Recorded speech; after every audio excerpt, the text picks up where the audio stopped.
Hello, crypto universe. This is TechMan34 back with another hot topic. So, not a detailed guide today. Just wanted to do a quick video on a very important topic, and that is the repeal of net neutrality. I assume by now that most people have heard about the repeal of net neutrality and the vote that's happening next Thursday, December 14th. And the impacts that this is going to have. But I don't think I've seen a lot of coverage in the crypto space, surprisingly, and this can be very impactful for crypto, I think. So I wanted to spend just a few minutes today to talk through some of the issues, talk through some of the concerns, especially as it relates to crypto, and then give you guys a way that you can take action, so hopefully you make your voice heard. Real quick, let's cover kind of some of the basics. Okay, so essentially telecom and internet service providers want to reserve the right to slow down and speed up your internet based on what you're using it for. Okay, this throttling, this speed adjustment, is something that will affect your ability to enjoy the services that you are using the internet for. Okay, they will also have the ability to gate content altogether. All right, so in some countries where net neutrality is not in place and this kind of access control is in place, you see things like additional costs for packages of related services. So for example, you're already paying your cell phone bill, and now if you want to use social media, you want to get on Twitter and Facebook, you've got to pay an extra $5 to go to the social media sites. Or you want to stream video, well, you can't get to Netflix and Hulu on your phone unless you are paying for the streaming video package.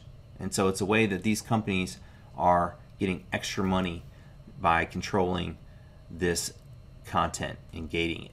Okay, now we can't be exactly certain of how quickly these telecom companies will begin implementing this power or how far they'll really go with it. Many have speculated that larger companies are going to take advantage of this by paying the internet service providers to make sure that they are not affected by the throttling, which would then impact the competitive market because smaller companies would not be able to afford to do that sort of thing. And they should not have to, right? They should be able to win out your business based on their own merit for the service that they're providing. But that's a real potential risk, right? And, when it comes to crypto, what really scares me is just that, internet providers will have the ability to, determine, what is or is not lawful. And, they can throttle websites that are related to crypto, like exchanges and things like that, or they can, prevent you from logging into Coinbase altogether, and that would require us to have to come up with, workarounds, and I don't know exactly what that looks like. Like some people are talking about mesh networks and, VPN and Tor and all these things that we can do to, essentially,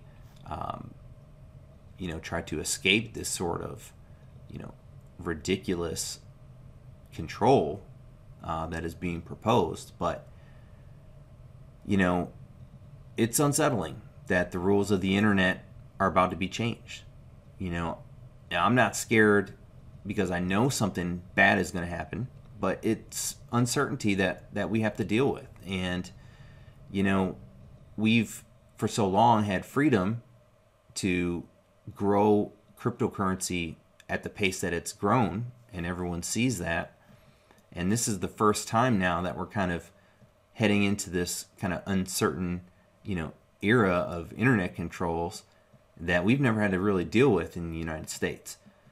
Some companies like China and some other countries have already had a hard time with, the internet being very controlled and what you can and cannot access and when and so forth. But, this is new for us. When it starts out, it could look, like something like specific websites being targeted, or maybe services like, BitTorrent sharing, because they take up bandwidth, and, with it being illegal, they would target that and be able to control and shut that down. But that's just really the first stop, as they make their way down the list, and it comes to crypto, then it could be something that could really impact the broader mainstream adoption. Crypto is still kind of this gray area for a lot of people right now. And the last thing that we need is any lack of confidence in cryptocurrency, or, perceived threat or issue, or, some undue hardship to be able to make transactions on the blockchain because, of throttling and gating and things like that. So what if the government was to say, take a stance on crypto that, it was just going to be blocked because, and you've heard the arguments, right? They're ridiculous. It's, used for tax evasion and criminals and so forth. And we know that's not the case. We know that this revolutionary technology is going to change the world. And, for the most part, the government's been pretty good so far. There's been some stuff with the SEC that's come out to help protect people when it comes to ICOs and things like that. And that's not necessarily a bad thing. Don't get me wrong. But what if the government all of a sudden decides that they're going to block everything altogether, and then these telecom companies are mandated by the government that, well, you just can't log into Coinbase.com from that internet service provider, that sort of thing. Or, imagine if you're trying to send, your friend some money and you want to go to My Ether wallet, access your wallet. Well, you can't even get to the site because it's blocked.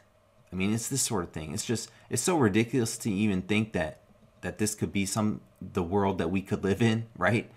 But guys, this vote is happening, and a lot of people are pushing to have this be our reality. So I know it sounds pretty crazy, almost like a bad science fiction movie or something, but this is what people are trying to implement. So I'm trying to raise awareness because everybody in the crypto space needs to take action. Okay, it's been great to see where the community has gone and how fast we've grown.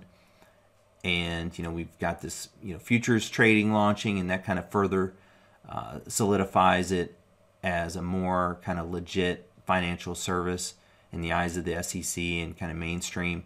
So that's been good. And you'll see the arguments. I mean, whether or not it's really good for the price is another matter. We don't know kind of the impact of what that institutional money will do, and kind of what their actions will be as far as the ability to all of a sudden have millions and millions of dollars shorting and so forth. But lots of good is happening, right, in the space. Several businesses are also accepting Bitcoin and Litecoin and other cryptos as a form of payment.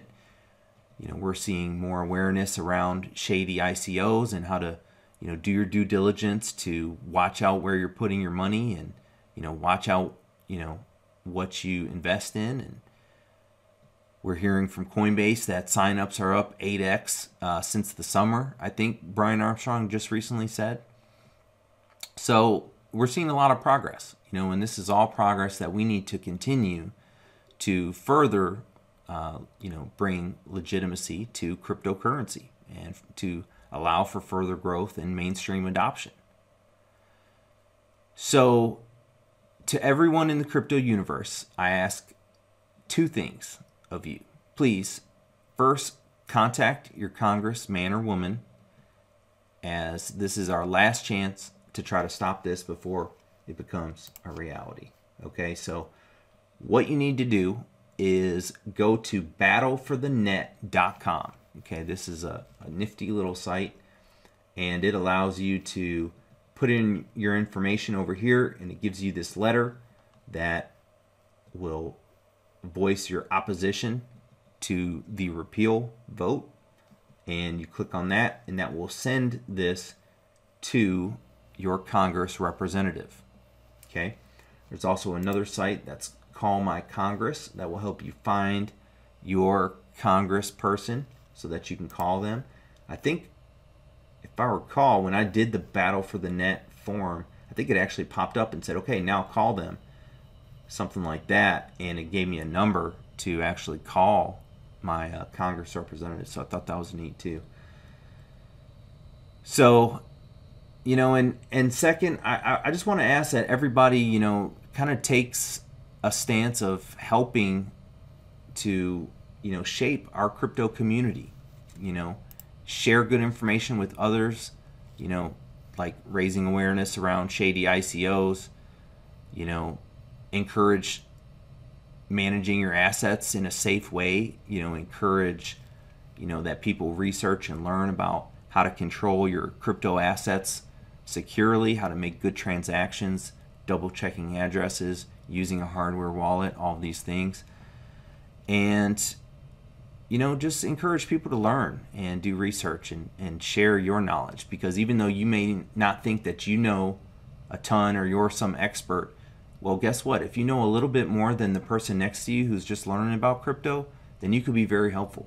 So, you know, don't overlook that opportunity to talk to people and, you know, share some of your experience and encourage people to do more research and learn about, you know, managing crypto and growing their crypto portfolio.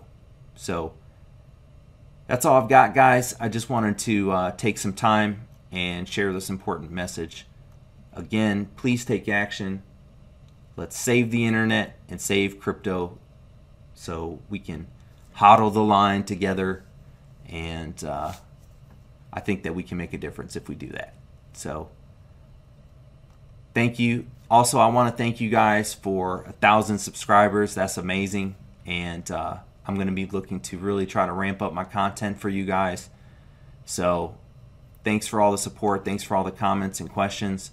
If you have any comments or questions on this video, please share them below, and drop a like on that video to help others find this video. I hope that other YouTubers can take up this call to arms and share this message as well. So Crypto Daily, Box Mining, Data Dash, you know, all you guys out there. So keep up the good work, and let's take some action, and let's shut down the net neutrality repeal. So that's all I've got. Take care, guys. I'll see you in the next video. Thanks.